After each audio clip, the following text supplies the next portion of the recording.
It took me forever to get here, but finally I have a video on the Sako. Some people are going to say Sako. That's probably not correct. So anyway, Sako L579.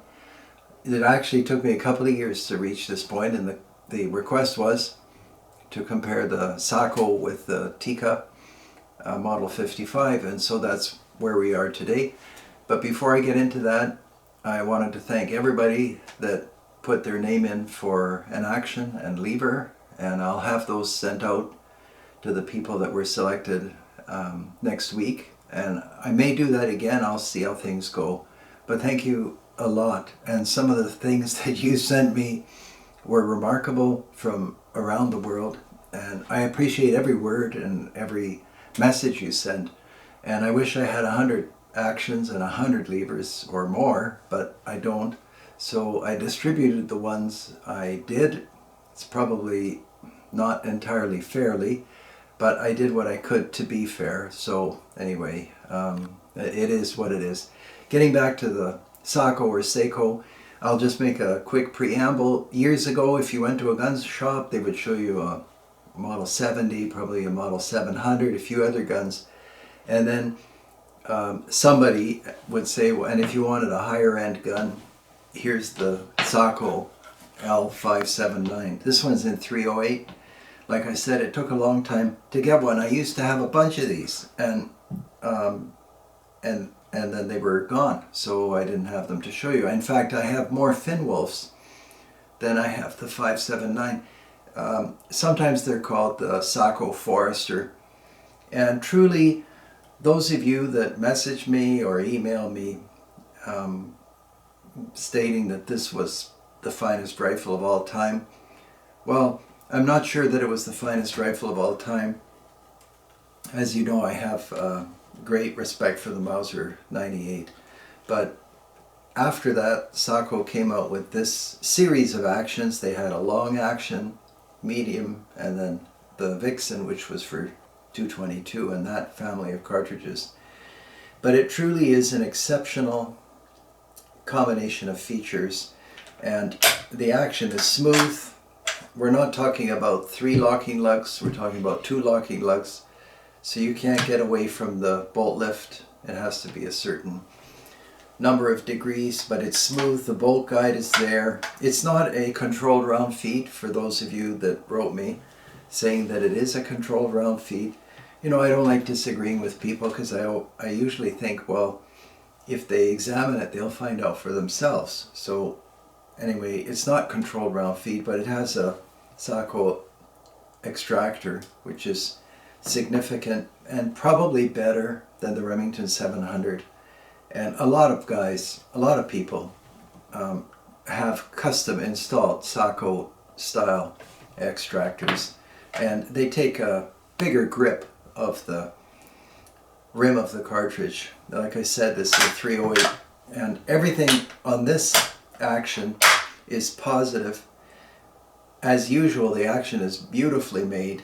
It has a dovetail system on top for mounting a scope, which to me has always been, I would call it a highly intelligent way to go.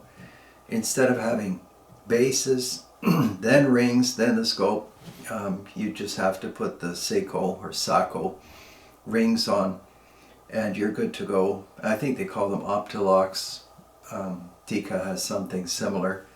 These rifles, and I didn't date this rifle, but they came with iron sights, and I've always encouraged, like everybody, not that I matter, but the manufacturers should put iron sights on their rifles. Scopes are nice, but they shouldn't be mandatory. And as you can see, what I did is I always buy these. If you watch one of my other videos, I talk about them. This is the Sako aperture sight. It fits the dovetail in the rear. You just simply back off on this screw and it fits. And I find this combination to be one of the most effective combinations for any high power rifle ever. That aperture sight, you can take out this component here and have a very broad field of view, which is fine for hunting. You'll be shocked how accurate you are with an aperture sight. Some people think unless you're using a scope, you're going to miss everything. That's not true. And that's why the Garand came with an aperture sight, and I guess more modern rifles have the same thing. Anyway, getting back to this, the rifle in hand, it's completely instinctive. In this combination, the 308, I actually can't think of like a superior hunting rifle. You may like something else better, and that's good. But it does everything that it should do. The stock is not exhibition walnut, but you can see it's properly made. The fit and finish are what I would call spectacular these days, especially. There's the cheek piece. I mean, some people complain about things, and it's good to have people complain about things. That keeps the industry going. So, and I've seen people change things, and you know, all kinds of stuff goes on. There's the bolt release, easy to work, so we can do that. I'll just flip it around. I'm right-handed. So you open that and push this button, and the bolt comes out. It's that easy. And back in. And if it seems slick and easy, that's because it's slick and easy. It's a fantastic rifle. I had messages from all over Germany, Austria, Australia, actually lots of other countries. Those just came to mind for some reason. But if you can find one of these in this condition, or even in any condition, it's got a floor plate that works, you know, it's smooth, everything the way it works the way it should work. And before I get carried away with the Tikka, which we'll go on to next, these two rifles are made in Finland. And for you viewers in Finland, I applaud your country. Finland, I've never been to Finland. I wish I had been. I'd love to visit the factories there. And I guess Beretta now owns Sako. But there's something about Finland that resulted in these extraordinary rifles, and not just these rifles, but I know a few collectors of these Mosin Nagants, and they're always talking about the Finnish version, and I just go routinely and assume that when it's a Finnish rifle, it's going to be exceptional. And I have a friend who was telling me about Finland, and I said, that's fantastic. And then in the flow of the conversation, he said, you know, for a South American country, they're just amazing. And of course, you can check on the map where Finland is. But anyway, I guess the message is for a country that is not all that well known, although it should be. They make, or you make, amazing firearms, and I hope nothing bad happens with your hunting and with your firearms. I get all these messages. It's hard for me to discern, you know, exactly what's happening, but I understand there's sort of a worldwide movement against firearms, and it should be actually the other way if people are interested in freedom. But anyway, that's another thing that I can talk about some other day. Here's the Tikka. So if you went into a gun shop and people were, the gun shop owner was showing you different guns, they'd show you the Sako as the high-end gun, and then they'd show you the Tikka as the, let's say, less than high-end gun. Might not be as cheap as a Remington 700 back 20 years. This is actually an Ithaca LSA. It's also got a dovetail scope mounting system. It's got the super slick bolt. This was always smoother than the Sako. To me anyway, it doesn't have a bolt guide. Everything runs perfectly. You can see, or maybe you can't, but I'll tell you that the receiver has a lot of extra steel, and this can make the receiver like more interesting in terms of architecture. This looks like a kind of a double square bridge design, but it does leave extra weight on the action that doesn't need to be there. But if I were marketing this, I'd say this action is more solid or more rigid or something like that. But they didn't mess up access to the action like they did on the T3. There was a step in between these two actions, but I'm just showing you these. The bottom one is the T3, and there's the 55 on top. This was marketed by Ithaca, like I said, but it's a Tikka 55.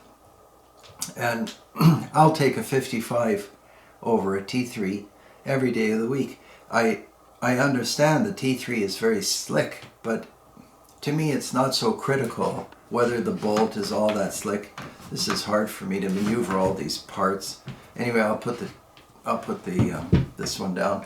This is very smooth, but this is a lot smoother.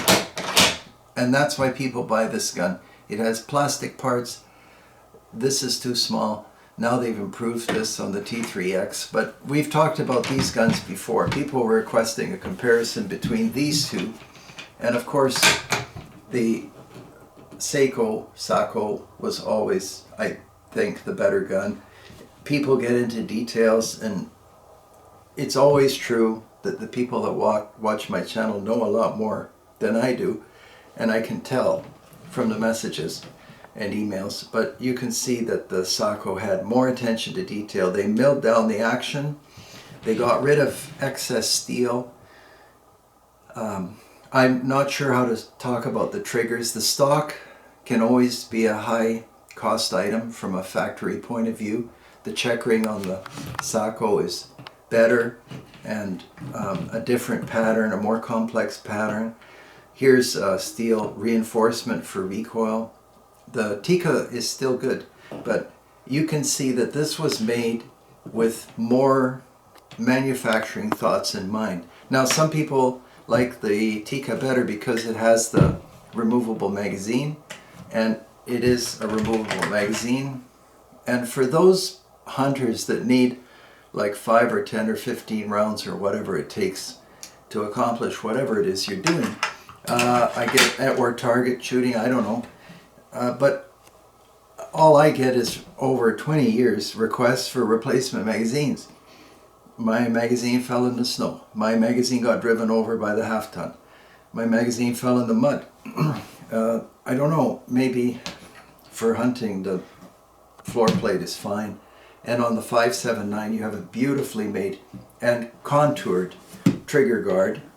This is stylistically, I think anyone would say, excellent. And the way the floor plate releases is just so slick, and you never have to worry about that falling off and whatever. They exist for a reason. And again, I don't get into arguments with people because every opinion is valid, but I always go for the floor plate rather than the magazine. And people tell me they have to get to the magazine quicker because they're in a vehicle or something. I don't know. I don't know about all that stuff, but for me, this is truly one of the finest rifles ever made. I wish they had not stopped making them. And then for my friends in Australia, I had messages, please review the 85. So I keep trying to get these 85s. And this is, I'm not really frustrated because I never get frustrated, but I will get an 85. And everything you said about that action is true. It's excellent. The three, I looked at it. I looked at a right-hand version. I looked at a left-hand version. I looked at a black bear, a gray wolf, and a penguin, or whatever the names are. And they're beautifully made actions with the 3-lug bolt. I don't know, 50 or 60 degree bolt lift. Very precision. But I had a good half hour to look at that particular 85. And I would take this over the 85 any day. That doesn't mean that you have to agree, and I'll probably buy an 85. If I do, it'll be a 308. I like the short action just like I like this short action here. I asked if they make a mini action, and they said they don't make a mini action. So you have a choice. They put a 22-250 in the kind of medium action, but no small action. But again, I could be wrong. That's just what I'm told, and I can only go by what the catalog. I checked online. I couldn't see a 223. I hope they make one. Anyway, that's a lot of ground to cover in one video, but I finally got around to making a video on one of the finest rifles ever made. And even if you don't know where Finland is, it's a great country. These people know how to make rifles. My historian friends tell me they know how to wage war and do a whole bunch of other things. So I'd buy one of these. I'd have no problem with this being my only hunting rifle. But of course, push comes to shove, I'll take a Mauser 98 over everything, kind of always. But anyway, thanks so much for watching. A couple of things, please subscribe, and I'm doing a whole bunch of interesting things on Patreon. It's easy to subscribe there, and you probably know better than I do how to do that. So thank you very much for watching, and I wish you all the best, and we'll see you on the next video.